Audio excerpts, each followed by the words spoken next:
அம்மா என்னடா? எனக்கு கில்மா பிரியாணி செஞ்சு கொடுமா. கில்மா பிரியாணி செஞ்சிடுவோம். சரோஜா சாமான் நிக்காலோ.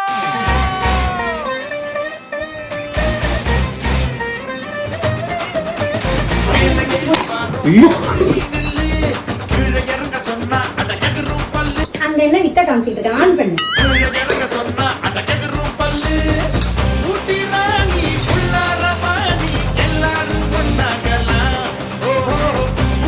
அழகியே. ஏய், இங்க மாஸ்டரே நான் தான்டா.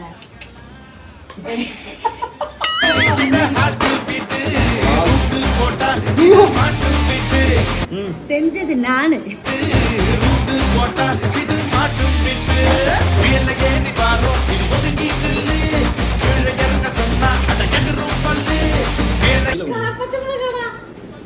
இது ஏன் கில்மா பிரியாணி நேம் வச்சாங்கன்னு இப்பதான் புரியுது. சும்மா கும்தாவா இருக்குது.